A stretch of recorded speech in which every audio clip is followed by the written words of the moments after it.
Welcome to the Let's Talk Somerville Real Estate Show. I'm Rick Kaplan from the New England Real Estate Journal. Sitting next to me is Deborah Byrne from Prudential Buccelli. Deborah will be talking about the real estate market in the Somerville. Deborah Byrne grew up in Somerville and went to school in Somerville, Cambridge, and Boston. Deborah is very active in the Somerville community. One being she is a member of Christian Assembly who gives so much back to the Somerville community. Deborah has 35 years of highly trained experience selling real estate. She is certified relocation director of Prudential, as well as being government certified, performance certified. She has been awarded top 4% sales nationwide, in addition to other achievement awards she has accomplished throughout the years. Deborah has ties with many developers, investors, attorneys, and mortgage people. Her team is professional and effective. Deborah has achieved in setting records for some of the highest sales in the marketplace throughout the years. Hello, Deborah. Hey, Rick. And across from me, we have Steve Roussel. He is from East Cambridge Savings Bank, and he deals in mortgages, obviously. He has been a mortgage originator for 25 years. He specialized in self-employed loans, non-warrantable condos, jumbo mortgages, and first-time home buyers program with down payment assistance. Hello, Steve. And right next to me is Steve Tassinari of Steve Tassinari Attorney at Law. Good afternoon, Rick. Good afternoon. And Steve grew up in East Boston. Yes. He is a Harvard graduate, a class of 74, undergraduate. That's correct. And a BU Law graduate in 1978.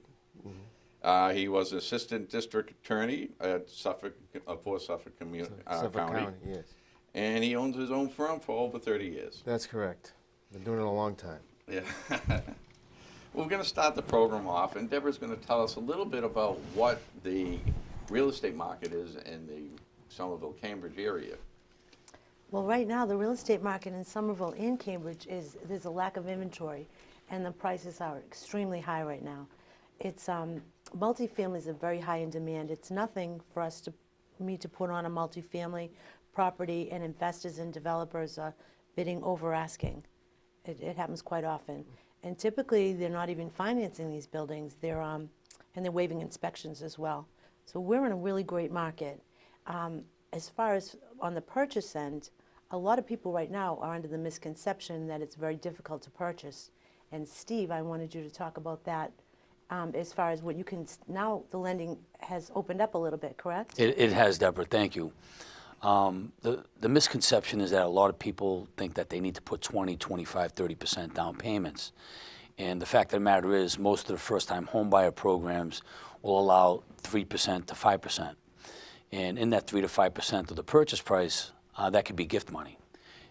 So if they had a family member or a friend that would be able to give them a gift, they could give them the down payment assistance, the closing cost, the reserves, and the prepaid items. So for example, if someone's looking to buy a $400,000 home, 3% down, now that would be $12,000. Closing cost prepaid items is another $6,000, and then reserves another $4,000. At the end of the day, if they needed $20,000, that could be all gift, Deborah. So it's not as if they have to put 20% down on $400,000, which would be $80,000. It could be as little as $20,000, and not of their own money, but gift money. So you have ways of working around different situations to help people try to find the right type of mortgage.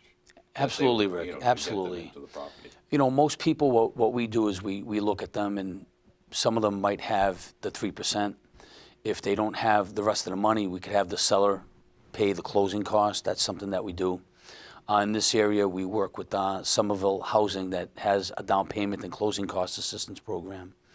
Another method to come to that $20,000 that they would need on the example that I gave would be to maybe their employer might be able to give them a grant money. And then a lot of the unions and a lot of the other employers, they have some special grants. So for example, if someone's part of the American Federal, State, County, Municipal Employees, if they are in that union, they could get up to $10,000 to $12,000 to help them put that money towards the down payment, all the closing costs, all the prepaid items, all the reserves.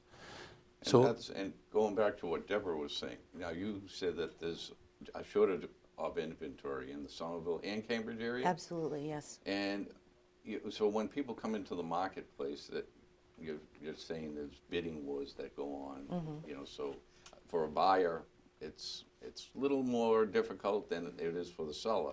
Sellers are really experiencing a good time right now. I still think that it's very advantageous for people to buy with the low rates. Can you tell me what the rate would be about right now, Steve? The best first-time home buyer rate out there today is at 3.75. Wow. It's a 30-year fixed. They need 1.5% on that program. They need 1.5% of their own money, and the rest of it can be gift money, seller pay concession, or from the employer or from a municipality.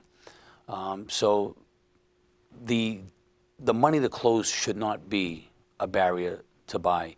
And a lot of the buyers that we work with, Deborah, because we work with a lot of buyers together, a lot of them find that to be an eye-opener, thinking that they needed more money than what they really need to. So what we do is we actually structure deals to help people bridge that gap to be able to close on a property. Deborah, I have a question. Do you see more first-time buyers in the Somerville area now, or people who are just looking to move back, for example, or to buy a multifamily? Well, I'm very fortunate because when they made me relocation director, I go all over. I'm based out of Somerville, but so I do deal with first-time buyers, and mostly they go to the suburbs. Saugus, it's those markets, which are wide open, and that's where it's very advantageous for your first-time buyers. So I deal with them as well. Okay. Well, with the way Steve is talking, with the different ways he can format different mortgages, it sounds like you could bring some first-time buyers into the Somerville, Cambridge area and make it a little more affordable, a little less money that they have to take out of their pocket. Well, a first-time home buyer, the definition of a first-time home buyer varies from program to program. On a worst-case scenario, a first-time buyer is someone that has not owned the home in the last 3 years. Someone on most of the programs, a buyer could be selling their old property at 8 o'clock in the morning, go to record on it, and then buy another property the same day, and they would be considered a first-time home buyer in many of the markets that we serve. So that's another misconception that some people have, that they won't be able to buy, they would be able to sell, and then they won't be able to buy for many years to come. That is part of the education that Deborah and myself and Steve Tassineri help manage customer expectations. So it's So one of the things I see with first-time buyers is the purchase and sale agreement. Her firm does a wonderful job on them, but I always say maybe an attorney should look at it just for the seller, especially if it's their first time with it. It's mostly standard document, but at times you should have someone else look at it beside a person who's not familiar with it.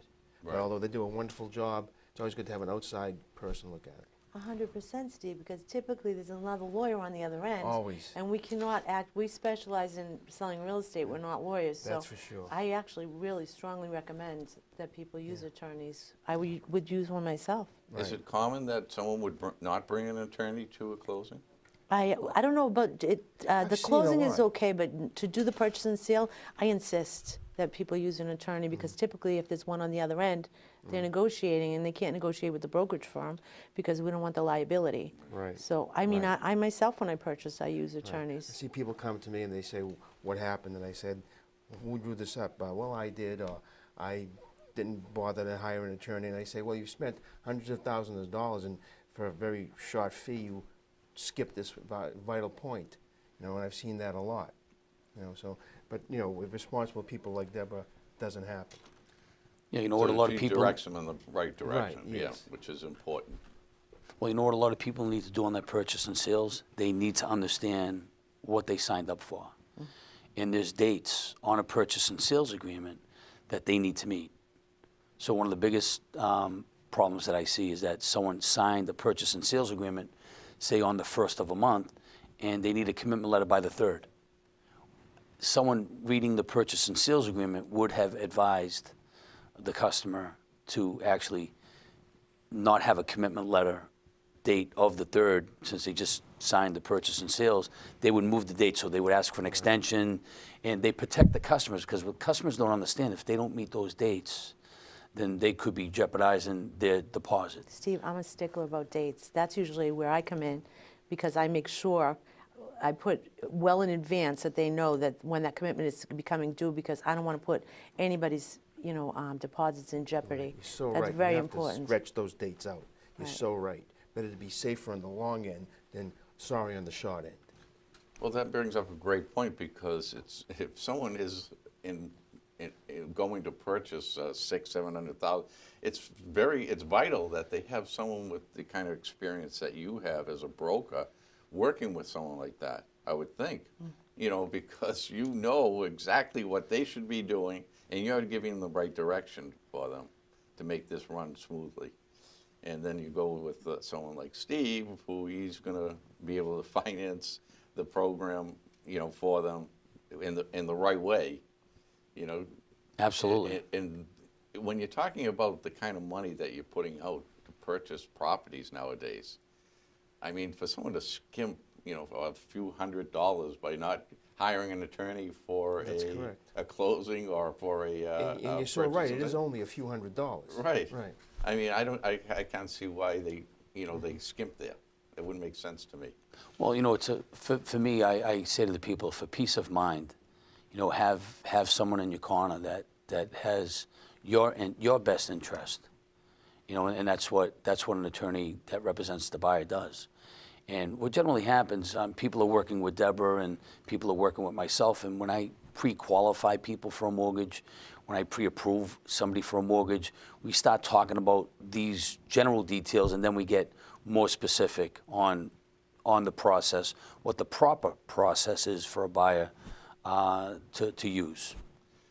So when someone is, let's say, a seller or even a buyer, when they are searching for a broker in the area, what do you think the most important thing they should be looking at in that broker? I think that they should definitely look for somebody that's been in the business for a while, okay? And if you can, the internet is so open today. I definitely strongly recommend that you go with somebody that has a lot of recommendations out there. It's so easily you can check everybody out on Trulia and Zillow. And somebody who's seasoned in the locations that they're looking in.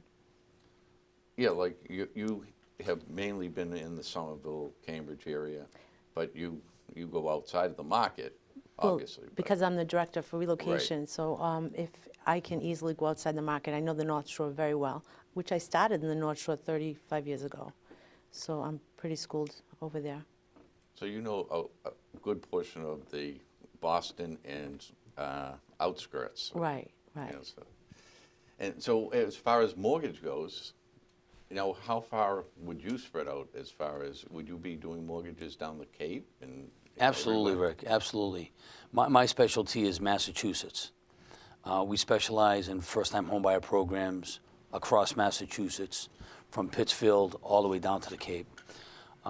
We deal with a lot of different housing agencies that have down payment assistance programs, first-time homebuyer programs, financial literacy, credit report on how to reestablish their credit. Some of the buyers that we have are not ready today. So what we do across Massachusetts is prepare buyers to be ready to buy a house, whether it's today or tomorrow, and that's what we specialize in. And obviously, you're an attorney. You go anywhere in Massachusetts. Absolutely. No, absolutely. There's no stopping you. My office is in East Boston, but I'm North Shore a lot, Somerville. Wherever the client calls, you go and say, okay, what do you need me to do for you? And it begins, like I said, it begins with reading the purchase and sale agreement. Some of them are generated in general form by the brokers, but the brokers always say, here, you do it. Right. And especially if you're representing the seller. The seller attorney always wants to do it because we said earlier, those dates are so important. You don't want to jeopardize the down payment, nor do you want to lose the property. The buyer doesn't want to lose the property because he didn't have his dates correctly coordinated with the mortgage brokers or the realtors. So that's important. So it sounds like it's also important to have a team like what you are all like here.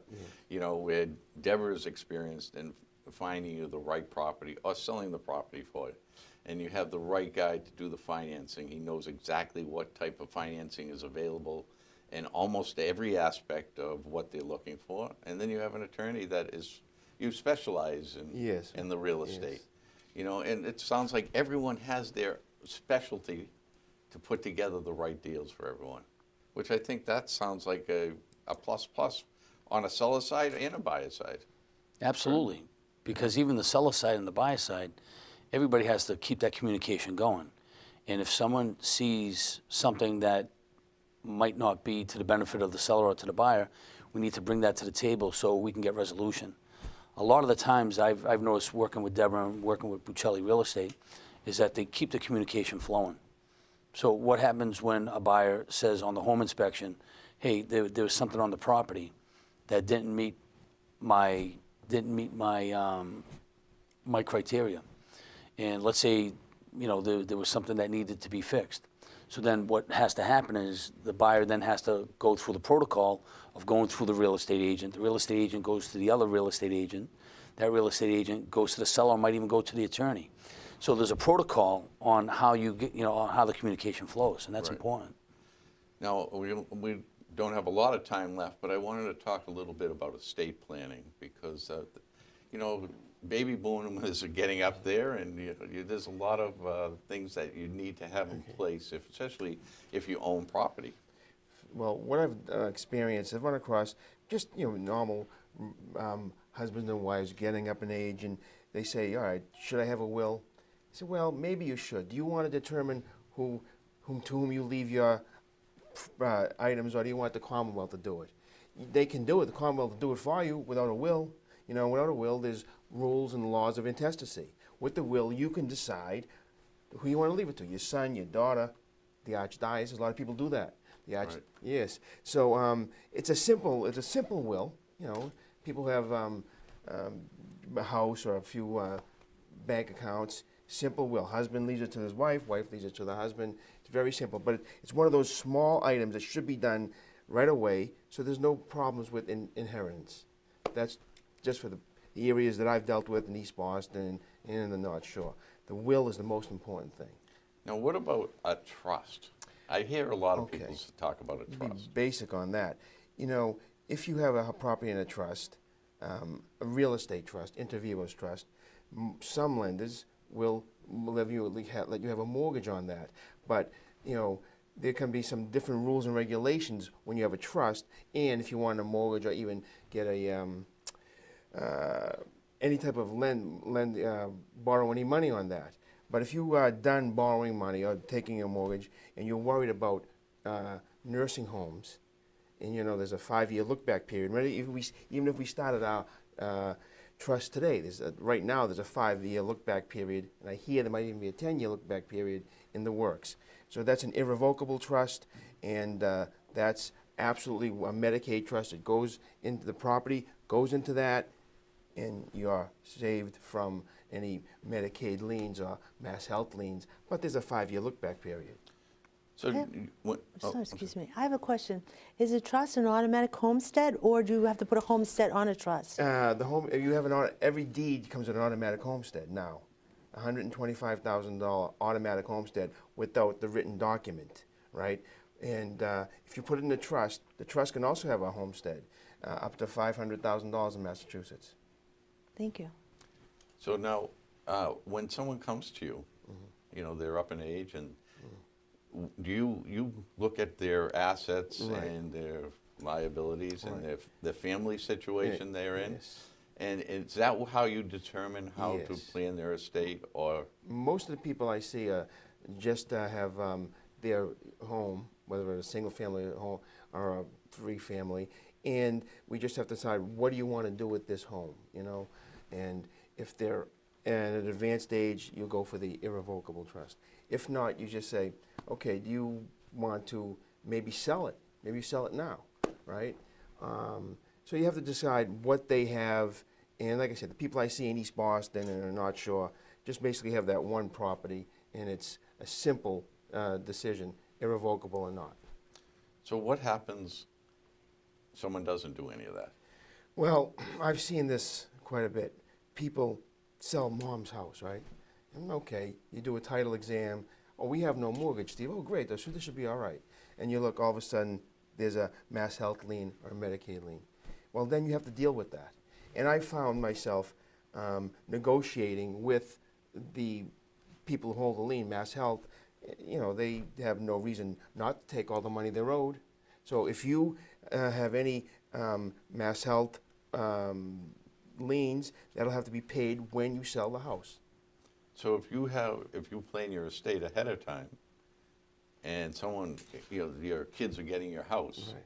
and you do have the Mass Health liens Yeah. or any You'd other have to do the lien. irrevocable trust first, and you'd have to have the 5-year gap period, because they can look back for 5 years. So you have to, like I said, if we started now for any client that was here, you'd have to have a 5-year future window.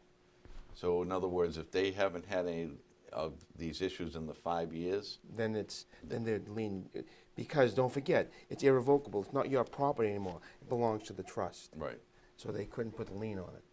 So now the family gets that house, they sell Well, it. we have to they, go through the trust, right? And they keep The trust sells it. the trust Right. now gets the money, Yes, and then it's and then it can be distributed to the- dispersed. Yes. Yeah, that's very interesting. Something I never knew. And I'm sure a lot of viewers never knew that. So now we have a situation that we have a shortage of housing. We have availability money that's available to purchase houses Yes. and property, and we have a way of getting out of liens if Yes, yes. if you're up in age and you want to Right. distribute your assets to your family. So what do we do in a situation where we have a shortage of housing? Well, typically, when you have a shortage of housing, it's great for the sellers, and you have a bidding war. And like I said before, when we have a bidding war, we're going over asking. But the north is a little different, the north of Boston. The market there is not like that. We're dealing with mostly Somerville, Cambridge, is what we're talking about as far as that goes in this market. And I understand that. That's because it's so close to the city. Mm-hmm. Now, is there a lot of development coming into the Somerville, Cambridge area? The Somerville is awesome right now. I mean, thank you, Mayor Cartatoni. He's tremendous. What he's done, the development that's going on in Union Square is incredible, as well as the Assembly Row. That's going to have a huge impact on East Somerville, which way back when, East Somerville was not very desirable. And Davis Square speaks for itself, so high in demand. Yes, there's so many positive things going on in the city right now. And Somerville itself has come a long way from 20, 30 years ago. It's a hot spot, a lot of good restaurants, a lot of great entertainment in the Somerville area. So it's good. It's a good spot for younger people to come in, either raise a family, or even to just be close to the city. Well, Rick, from working with a lot of buyers that want to buy in Somerville has so much to offer. I mean, what Deborah said with the mayor and the rest of the government, what they've done at Assembly Square Mall. I mean, just today with the MBTA, the mayor and his people are working with the MBTA. They're working with the state and they're working with the federal government to get that back on track. The arts, the culture, the jobs, the parks, the openness of the education opportunities that people have. Somerville has become such a hotbed for so many people, but you can't take that for granted, because Somerville has actually positioned themselves to be in the position that they're in. It didn't happen overnight. It's happened over the last 10 to 15 years, and the people, from what they've communicated to their government and the government, the mayor's office and the legislature, have heard them, and look at the development that's going on here. It's unbelievable. Well, I mean, I think that's sort of forced because of all the development that has gone on in the city of Boston. Now that has been so overly developed that it's starting to move out. What better place but Cambridge and Somerville, because it's so close. And East Boston is starting. Yes, it's starting very, people moving into East Boston too. It's just not like Somerville, but it Right, is but well, there's a yeah. lot of new Yeah, development. not a lot of in new the- development, right. Same with the Chelsea. I know there's new development in Chelsea, and but that's what happens. Once the city's full, now it starts going out to the outskirts, And Somerville is almost like being in the city of Boston. It really is. I mean, how long does it take to get into Boston from Somerville? 10 minutes, would you From say? Assembly Square, And that's driving, Davis Square. even if you didn't take Not the too train. far away. Yeah, yeah. Same with Cambridge. And Cambridge is a nice town to be a nice city to be next door to as well, because I mean, you got Harvard Square, you got a lot of things that go on in the city of Cambridge as well. So I mean, it's a great location.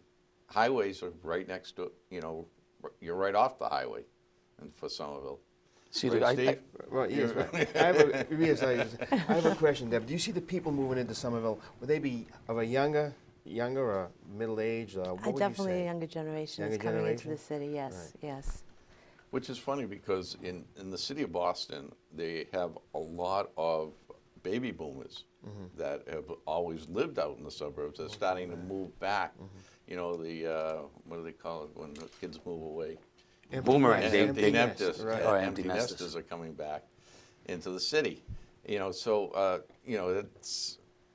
it's a little different, look for the Right. city of Boston as far as in the city of Somerville and Cambridge. You're seeing younger people are looking at that. And I can understand that because if you work in the city, I mean, that's a perfect place. You can move out. I mean, you have good parks. You probably have a lot more outdoor space in Somerville than you would if you were in the city of Boston. Oh, definitely, definitely. I had the opportunity to sell something over the summer at Jeffrey's Point. Oh, And I wonderful. was so impressed with Yes. Jeffrey's Point. It's like a little mini North End now. Yes. And it has a nice waterfront. The waterfront overlooks the north end. Gorgeous. Right. It is very nice. Well, unfortunately, we're coming to a close, but I would like everyone to know how they can get a hold of each one of you because you all had great information. So, Deborah, if someone is interested in selling or buying a property in your area, or just dealing with you because of your expertise and how you've been in this business for so many years, how would they get a hold of it? Go to my website at debburn.com, or my cell phone is 617-201-4730. And she doesn't give that out to everyone. And Steve, how would they get a hold of you? The best way of getting in touch with me is one of two ways. I give my cell number and my text number. That's 617-686-7988. Or they can email me at the first letter of my first name, Roussel, which is my last name, Roussel, no period, the @ with an ECSB.com. Easy enough. And Mine is Steve? going to be just as easy. My phone number, my cell, I'll give that out, which would be 978-337-3513. And my email, my first name, and last name, Tassinari, TASSINARI, @AOL. You say like everyone will know how to spell Tassinari. Right, well, I guess Somerville, maybe, East Boston for sure. Yeah, that's true. Good point. Well, I appreciate all the information. I thank Deborah for asking me to host the show. Thank you, Ed. And hopefully I'll be able to do additional shows in the future because I enjoyed the information. It was very informative.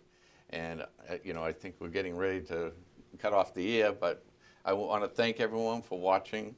Let's Talk Somerville Real Estate, and I want to thank all the guests and my co-host, Deborah, for today. Thank you. Thank you. Thank you, guys.